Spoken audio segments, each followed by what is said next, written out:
Hi guys, welcome to Inkline Style. I'm your host Jamal and we are in my hometown of Northampton to check out the legendary brand that is Jeffery shoes.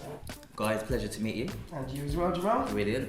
First of all, I just want to talk about the layout of the store. I've never been in a shoe shop with a decor like this.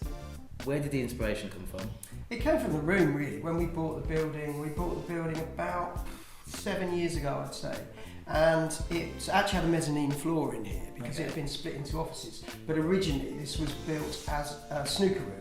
So there would have been a fireplace there and this was a snooker room. So we took out the floor, obviously exposed this hammer beam ceiling. Yeah. And you know, obviously I bought bits and pieces which I'd got in mind anyway to use in the shop. You know, for instance, this was one of the old display cabinets out of the Northampton Museum. So this dates from 1910. So in the mid-90s when they basically updated the museum, I bought a couple of pieces out of there. That was one display unit there, which I split in half. Took out the glass of them as well, but yeah, so you know, these were fitting in here. There's some old benches which are there, which were actually part of one of the tanneries that closed down called Pierce's, and they were the leather horses. So it was sort of, you know, I've got bits and pieces that I was going to use for the shop anyway. Yeah. So, yeah, I'm loving the animal heads. Got a lot of that. What is this?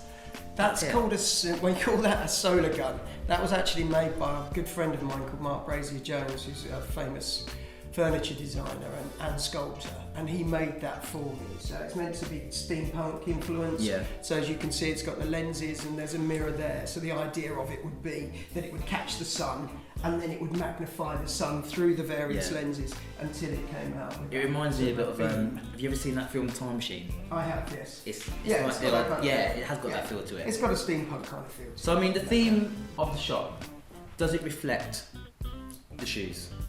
Yes, it does, because obviously it's quite an eclectic look that we've always done for it, and in our other shops as well. You know, whether it's in the Piccadilly shop or Leeds, Manchester, you know, they've all got a very similar feel. Each shop is different because obviously the individual pieces in there. But our shoes are very, you know, they're eclectic, they're individual. You know, we don't really subscribe to whether it's fashion or classic. We sort of try and do our own thing a little bit, which is, you know, which obviously has to come through in the shop. So your shoes are very, very unique. I mean, there's not a lot of places you can go and see shoes like this. Hi guys, thanks for having us. Thanks for showing us around the shop. It's a beautiful shop.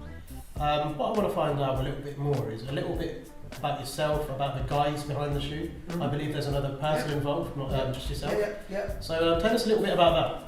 Yeah, well, obviously Jeffery West. He was my great friend Mark, who we were friends from about 12, 13 onwards, and his name is Jeffery. Obviously, my name's Guy West, so hence the Jeffery West. So Mark Jeffery and Guy West. And Guy West, that's hence it being called that. And yeah, we always thought it would make a good name for a footwear company. So when we were quite young, we started selling a few shoes on the markets. We used to go to Finmere and Northampton, various different markets as well. And we set the business up when we were 22, and we wanted to sort of take that tradition of Northampton footwear manufacturing, the Goodyear welting.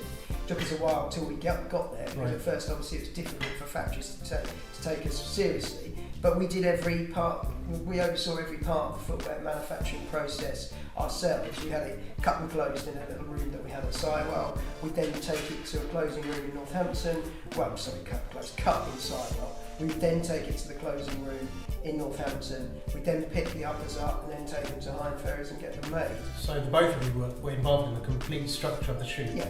Is that the same today? Do you overlook like the structures of the shoes and stuff like that? Well, obviously we work with the factories. You know, our factories make for us, but we do all the last development. As I said earlier, we developed the last with Spring Line in Northampton with Michael James, and we've got 3 or 4 factories who we work with who understand our handwriting. Yeah. So they know that, you know, we supply the last, it's our patterns, but they will then make up the forward. Well, being a man who's Northampton born and bred, I've heard of your shoe and your brand from a young age. It's a big deal in Northampton, right? Starting off, did you see yourself becoming such a big deal? Did you want your shoe just to be local? Did you want your thing to be international? Because when we've started things like, say, our Inkline style, we've sort of thought, oh, we want to cater to everyone, and we want to see ourselves go international one day. Did you see yourself doing that with Jeffery West? I don't know whether about, because obviously it was a very different era then. You know, we certainly were selling nationwide because we knew that, right? You know, the experience that I really had in the shoe trade and Mark had in the shoe trade.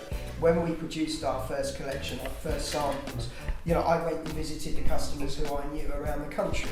We're still dealing, our very first customer was in Clifton in Bristol, and we're still dealing with him. We still do with Thackeray's in Northampton. So, you know, there were certain customers, we had a shop, shop up in Middlesbrough. So it was certainly national. I think at the time there wasn't quite the globalisation that there is now.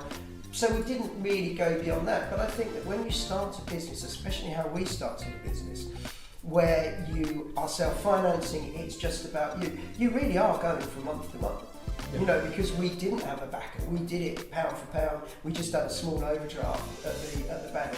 And you're literally thinking from not even one collection, but from month to month, and then hopefully you then establish yourself financially, and then you can then move on with the business, which is what we did. Guy, thanks for having us in your shop. It was a really good day. We've learned loads about your shoes and loads about yourself. And we'll be seeing you again. Yep. Good to see you again, Sid. And I'm going to take you clubbing one day. Yeah, I want to see that swagger You again, want to see the old... Yeah. We'll get our best boots on. We'll go out and we'll paint it out. Let's do it.